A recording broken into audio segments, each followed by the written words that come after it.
Hi there.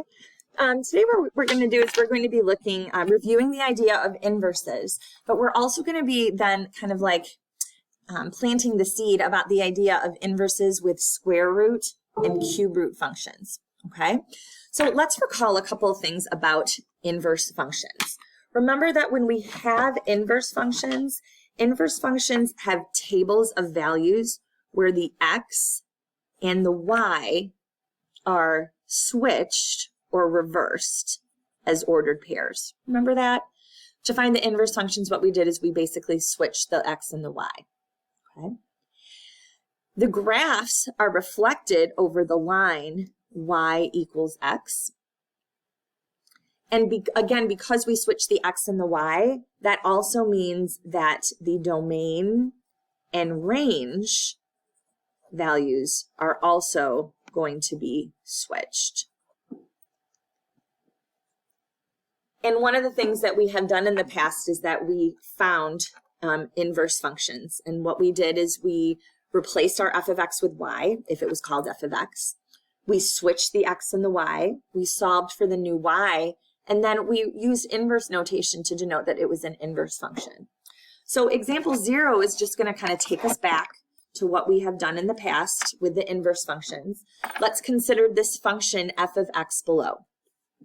Okay, so here we have x, which is, we have values 2, 3, 4, and 5, and -2, 0, 2, and 4. So if we plot those specific points, I can say that we have -2, 2, -2, 3, 0, and 4, 2.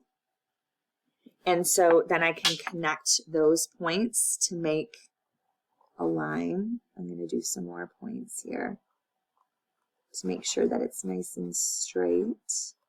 Okay. And that's my function f of x. Okay.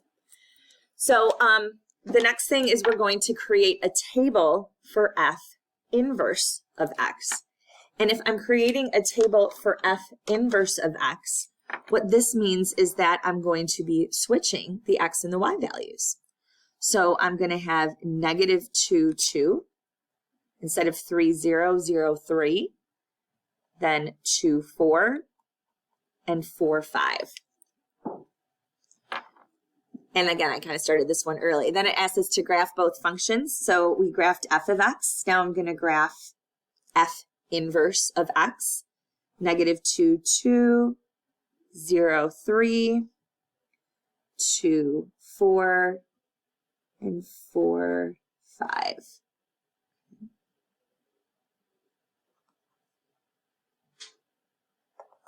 Okay. And again, this is f inverse of x. Okay. And one thing that we can notice, as we discussed in our recall, is that the graphs are a reflection over each other. Do you see that if I folded this in half, that it looks like the pink and the blue are going to fold on top of each other? And that's because they're reflected over that line y equals x. And that line y equals x, again, is a line with a slope of 1 that goes through 0, 0. So this is that line y equals x. Okay. So let's write the equation of f of x. We can see that this is a linear function. And so we're going to write the equation for the linear function.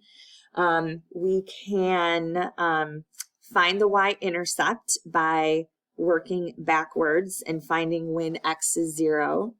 So -2, -2, -2, -2, -2. So it looks like my y-intercept is at 0, -6. And if I find my slope, I see that my y's are increasing by 2. And my x's are increasing by 1. So that means my slope is 2 over 1. So that means that f of x is going to be 2x minus 6. So that would be my equation for f of x. Okay. Then it asks us to find f inverse of x algebraically. So let's review these steps. What we're going to do is replace f of x with y. So I'm going to write y equals 2x minus 6. Now I switch the x and the y. So I'm going to have x equals 2y minus 6. And now I'll solve for the new y. To isolate the new y, what I could do is I could add 6. And then I can divide by 2. Now we see that we have a linear function. Usually we don't see linear functions written like this. It's fine, but usually we like to write it in that nice slope-intercept form. So we can apply this 2 to the x, and so we can say that this is going to be 1/2 x, and then 6 over 2 is 3.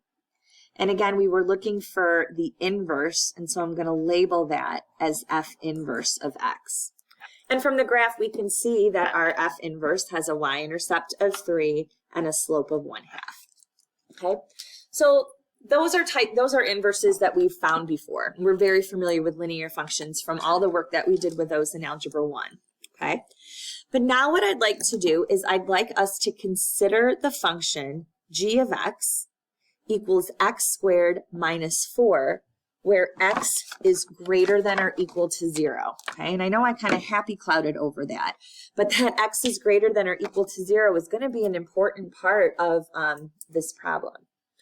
Well, this asks us to find g inverse of x. And what that means is that we're going to replace g of x with y. And now I need to switch the x and the y. So I'm going to have x equals y squared minus 4. And now I can solve for my new y. So I would add 4.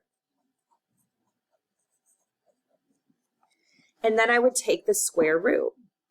Now, the thing is that when we take the square root is an even root, which means that we needed that plus or minus there, right? So essentially, we have that y equals plus or minus the square root of x plus 4. However, I want us to think about what happened in this original problem. In our original problem, it told us that x had to be greater than or equal to 0. So that means that if this is what happened originally, right, that x had to be greater than or equal to 0, that means that for the inverse, that y has to be greater than or equal to 0. We said here that the domain and range are switched because the x and y switch. So if in our original function, x had to be greater than or equal to 0, well, remember we replaced the x with y. So that means in our inverse, y has to be greater than or equal to 0. So that means that we're only going to use the positive square root. So when I'm going to write my f inverse, I am not going to write the plus or minus. I'm just, I should call it g inverse because this was g of x, sorry. I'm not going to use the plus or minus. I'm just going to use the positive square root of x plus 4, okay? Do you need to write the plus? No, I'm being a little dramatic, but it is something that we should think about. Had this been x's less than or equal to 0, then we would have chosen the negative square root instead, okay? So again, this is kind of what that looks like. The domain of g of x, based on what this talked about, was that x was greater than or equal to 0, right? Or that our domain was 0, infinity.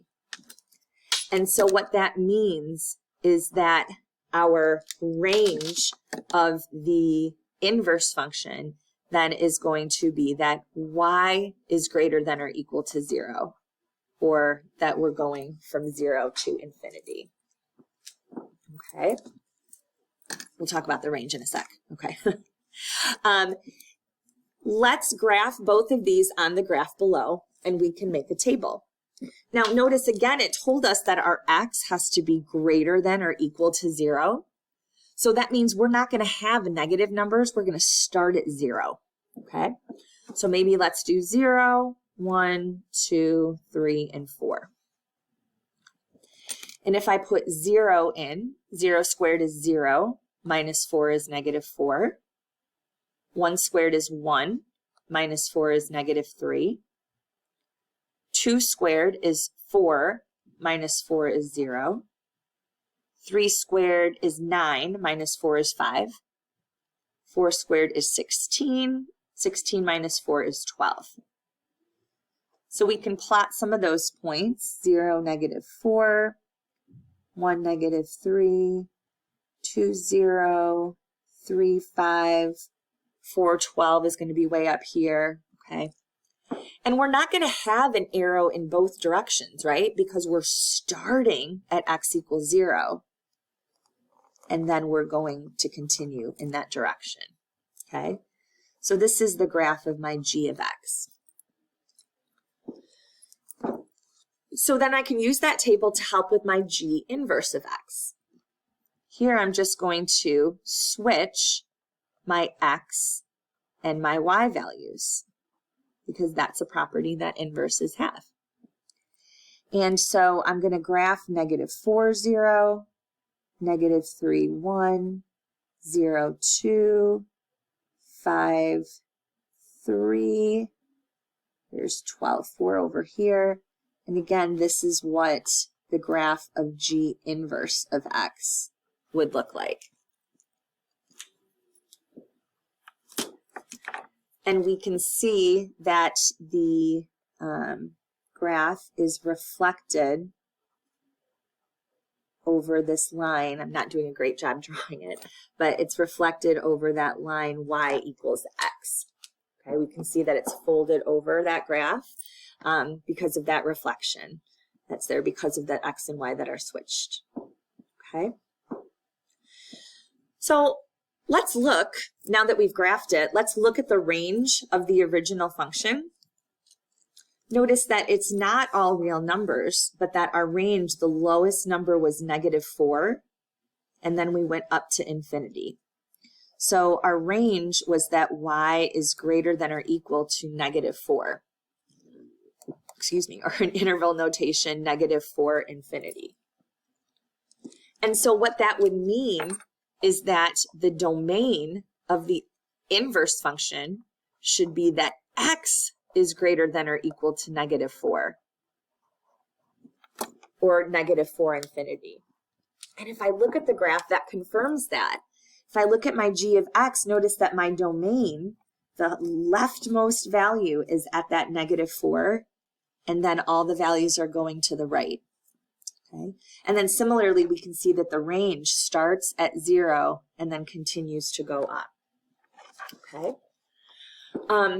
So we found this inverse algebraically. And so this, you guys, this blue graph that I have, this is what a square root function is going to look like.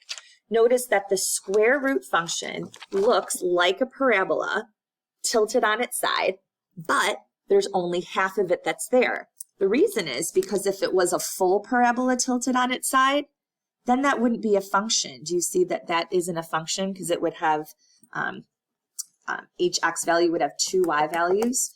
So because of that domain restriction that we put on that original function, then we're able to have an inverse. We kind of talked about that when we did the inverse unit. So that's sometimes why we have that domain restriction, so that we could have an inverse. And again, the inverse of a quadratic is going to be, with a restricted domain, is going to be a square root. And this is what a square root function looks like. It has a starting point, and then it's going to go in one direction. Okay. So let's now consider the function h of x equals 8x cubed. Let's first start by finding h inverse of x. Well, we do that by switching the x and the y. So I'm going to have y equals 8x cubed. I'm going to replace h of x with y. Now I'm going to switch the x and the y to get x equals 8y cubed. And now let's isolate our new y. Well, we know we shouldn't take the cube root yet. We should always try to isolate our power. So I'm going to divide by 8. And so I'm going to get x over 8 equals y cubed. And now to get rid of the cubed, I'm going to take the cube root. Now remember that the cube root does not get plus or minus because it's an odd root, okay? And so what we can do is take the cube root of y, which is just y, and then I can take, based on our properties of radicals, I can take the cube root of x, and I can take the cube root of 8. Well, the cube root of x we can't really do anything to, so we're just going to leave that the cube root of x. But the cube root of 8, luckily, that's a perfect cube. That's just going to be 2. So I'm going to find that this is my h inverse of x. So that's what my h inverse x should look like. The cube root of x over 2, since the cube root of 8 is 2. So this wants us to graph these both on the graph below. And to help us make a graph, we can use a table. Now this doesn't have any domain restrictions. So maybe what we could do is use our other friendly numbers. And I know we usually use -2, -1, 0, 1, and 2. But like if I put -2 in here, -2 cubed is -8, and -8 times 8 is -64. My graph isn't that big. So what I'm going to do is use -1, -1/2. Trust me, it'll be pretty. 0, 1/2, and 1. Okay? So let's try to put -1. Again, we're putting this into h of x. Okay? I probably should color code this so that it's easier for us to see. Sorry about that. Okay? So we're going to use this h of x. So if I put -1 in, remember the first thing I'm going to do is cube -1, which is -1, and then times 8 is going to be -8. Okay. Next, I'm going to cube -1/2. And think about it. If I cube -1/2, that means that I'm cubing -1, which is -1, and then cubing 2, which is 8. So 8 times -1/8, these cancel, and I'm just left with -1. See? Pretty. If I have 0, 8 times 0 cubed is 0. And again, if I put 1/2 in, 8 times 1/2 cubed is going to be 8 times 1/8, which is 1. And then 8 times 1 cubed would just be 8. So if I put that on here, I have -1, -8, -1/2, -1, 0, 0, 1/2, 1, and 1/8. Okay. We didn't have any restrictions as far as that goes. Like we're allowed to like put anything in there, right? So we are going to have arrows on both ends of this. Okay. So this is the graph of h of x.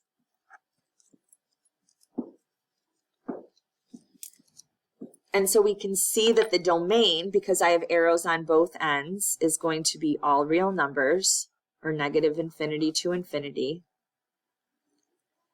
And the range also doesn't have any bounds, so that's going to be -∞ to infinity as well. Okay. So then to graph the inverse, we're going to flip those. So I'm going to have -8, -1, -1, -1/2, 0, 0, 1, 1/2, and 8, 1. And then I can plot these points accordingly and graph. And if I do that,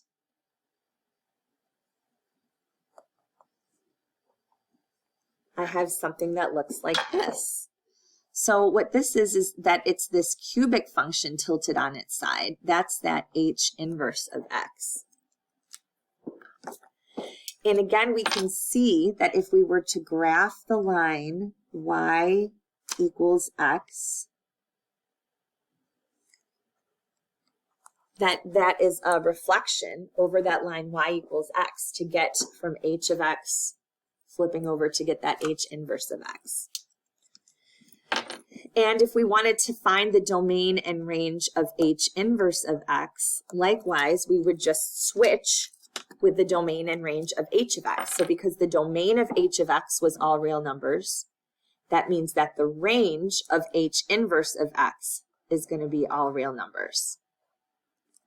Since the range of H of X was all real numbers, that means that the domain of H inverse of X is going to be all real numbers. And so what this tells us is this tells us what the cube root function looks like, okay? So like another way that we could write this, for example, is like 1/2 times the cube root of X, okay? So we can kind of see that it's very close to the axis. So, but it has this basic shape to it, this kind of like snake-like shape that stretches out from left to right. And all cube root functions are going to have that type of look to it. So no domain restrictions. So here's just kind of a summary of what we've looked at, okay? When we have the square root function, we talked the other day how this was like the something to the 1/2 power. So the parent function is going to be either y equals the square root of x or y equals x to the 1/2, okay? The domain of our square root function, though, is going to be that our x is going to be greater than or equal to 0, or 0 to infinity, okay, in this specific case, if we're looking at the parent function. Again, we're only allowed to take the square root of non-negative numbers, so that affects our domain, okay? And the shape, again, is going to be something that looks like this, okay? There's a starting point, and then we go off to one side. And the inverse of a square root is a quadratic with a restricted domain, right? Because we had to restrict the domain of the quadratic to only get half of the parabola, so that the inverse would be a function, okay? Now, when we talk about the cube root function is the same as x to the 1/3. And because it's an odd root, we don't have any domain restrictions. Our domain is all real numbers. And the shape of the cube root function, again, is something like this. That's our shape of the cube root functions. And the inverse of a cube root is a cubic function with x cubed. We don't need to restrict the domain there because the cubic function passes the horizontal line test on its own, okay? So again, this is just a little intro to the inverse functions, the square root and cube root functions that we'll be talking about later in this unit, okay? Thanks, guys. Have an awesome day.